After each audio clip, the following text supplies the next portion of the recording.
Hello viewers, আপনি হয়তোবা এই ভিডিওটি খুঁজে বের করতে অবশ্যই মাউস ব্যবহার করেছেন, কিন্তু আপনি কি জানেন কম্পিউটারের সাথে কানেক্টেড এই মাউস কিভাবে কাজ করে, কিভাবে এই মাউস কম্পিউটারের স্ক্রিনে সংকেত পাঠায়? আপনি যদি না জানেন তবে এই ভিডিওটি আপনার জন্য। পুরো ভিডিওটি দেখতে থাকুন, মাউসের কাজ সম্পর্কে জানতে পারবেন। আর আপনি যদি আমাদের পরিবারে নতুন হয়ে থাকেন তবে অবশ্যই চ্যানেলটি সাবস্ক্রাইব করে বেল বাটনে ক্লিক করে রাখবেন পরবর্তী ভিডিও পাওয়ার জন্য। তো চলুন শুরু করা যাক। মাউস হলো হাত দিয়ে নিয়ন্ত্রিত ইঁদুরের মতো দেখতে একটি জনপ্রিয় ইনপুট ডিভাইস। একে পয়েন্টিং ডিভাইসও বলা হয়। এটি কিবোর্ডের নির্দেশ প্রদান ছাড়াই একটি কম্পিউটারকে নিয়ন্ত্রণ করে থাকে। 1963 সালে ডগলাস এঞ্জেলবার্গ মাউস আবিষ্কার করেন। 1984 সালে ম্যাকিনটশ কম্পিউটারে সর্বপ্রথম মাউস ব্যবহৃত হয়।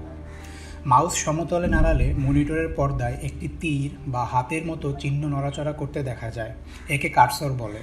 মাউস নড়াচড়া করে ইচ্ছামতো কার্সরকে স্থানান্তর করা যায়। এছাড়াও মাউসের সাহায্যে পর্দায় লিখিত বিষয়, গ্রাফ, ছবি ইত্যাদি নিয়ন্ত্রণ সহ আরও নানা প্রকার কাজ করা যায়। একটি স্ট্যান্ডার্ড মাউসে 2টি বা 3টি বাটন থাকে। সাধারণভাবে বাম পাশের বাটন ব্যবহার করা হয়, তবে ডান পাশের বাটনে কিছু অতিরিক্ত অপশন রয়েছে যা কিছু কিছু প্রোগ্রামে কাজ করার সময় ব্যবহার করা হয়। স্ক্রল বাটনযুক্ত মাউসের স্ক্রল বাটন ঘুরিয়ে মনিটরের প্রদর্শনযোগ্য পৃষ্ঠাকে উপরে বা নিচে করে সহজেই দেখা যায়। এখন আসি এই মাউস কিভাবে কাজ করে। মাউসের সাথে একটি এনকোডিং ডিস্ক থাকে। এই এনকোডিং ডিস্কে অনেকগুলো ছিদ্র থাকে এবং ডিস্কটির সামনে এলইডি ও সেন্সর থাকে। ডিস্কটি ঘুরলে এই ইনফ্রারেড সেন্সরটি বুঝতে পারে মাউসটি কত জোরে ও কত দূরে সরছে।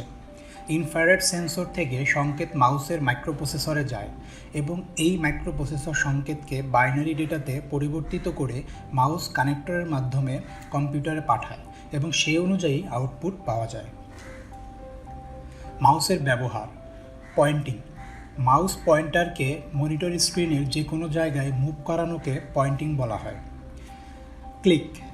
মাউসের বাটন একবার ক্লিক করে ছেড়ে দেওয়াকে সিঙ্গেল ক্লিক বা শুধু ক্লিক বলা হয়। মাউসের বাটন পরপর 2বার চাপ দেওয়াকে ডাবল ক্লিক বলা হয়। Drag and drop. কোনো ছবি, আইকন বা উইন্ডোকে সিলেক্ট করে মাউসের বাম বাটন চেপে ধরে টেনে আনাকে ড্রাগ বা ড্রাগিং বলা হয়। যে বিষয়ে ড্রাগ করা দরকার সেটির উপর মাউস পয়েন্টার নিয়ে ক্লিক করে সিলেক্ট করে মাউসের বাম বাটন চেপে ধরে যেখানে নেওয়া প্রয়োজন সেখানে টেনে এনে মাউসের বোতাম ছেড়ে দিতে হবে। এভাবে ড্রাগ করে ছেড়ে দেওয়াকে ড্রপিং বা ড্রপ বলে। সিলেক্ট।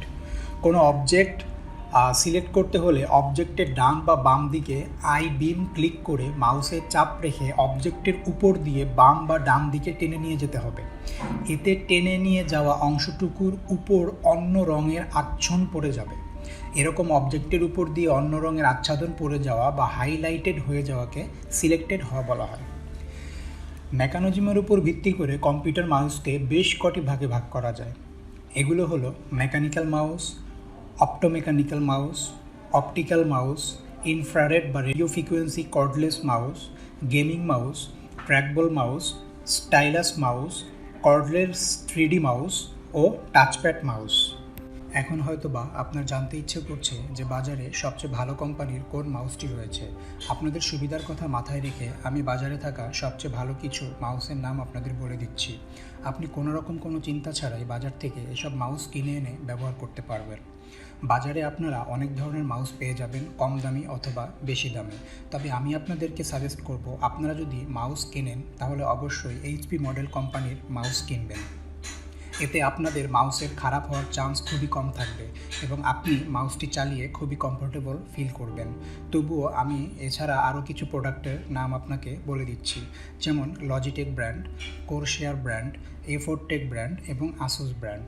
তো ভিউয়ার্স, আমাদের ভিডিওটি ভালো লেগে থাকলে অবশ্যই চ্যানেলটি সাবস্ক্রাইব করে বেল বাটনে ক্লিক করে রাখবেন পরবর্তী ভিডিও পাওয়ার জন্য। ধন্যবাদ।